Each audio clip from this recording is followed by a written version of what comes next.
नमस्कार. आज आपण कुसई या गावामध्ये आहे. कपाशीच्या प्लॉटमध्ये गणेश भाऊ पाटेकर यांनी आपले GSP चे औषध फवारणी केलेले आहे. SLR 525 पांढऱ्या माशीसाठी, बुरशीनाशक ड्रोनेक्स आणि गुलाबी बोंडअळीसाठी सरपंच. त्यांच्याकडून जाणून घेऊया रिझल्ट आम्हाला ड्रोनेक्स SLR GSP चं प्रतिपंप 15 ml ड्रोनेक्स, प्रतिपंप SLR 30 ml आणि GSP चं सरपंच 30 ml. आम्हाला याचा रिझल्ट खूप छान आलेला आहे. आमची कपाशी पहिली लई खराब होती. हे मारल्यापासून 12-13 दिवस झाले आम्हाला रिझल्ट आलेला आहे. तुम्ही या ठिकाणी पाहू शकता, फवारणी करून 12 दिवस झालेले आहेत.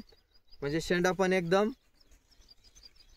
आणि प्लॉटला गिरणारी पण आहे शेंड्याला. आणि ड्रोनेक्स मारल्यामुळं पान एकदम फ्रेश झालेला आहे. या ठिकाणी पाहू शकता.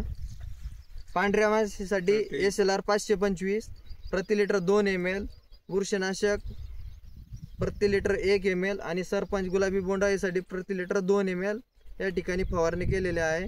तर बाकीच्या शेतकऱ्यांना काय सांगणार तुम्ही? ही फवारणी प्रत्येक शेतकऱ्याने मारावी. ओके, धन्यवाद.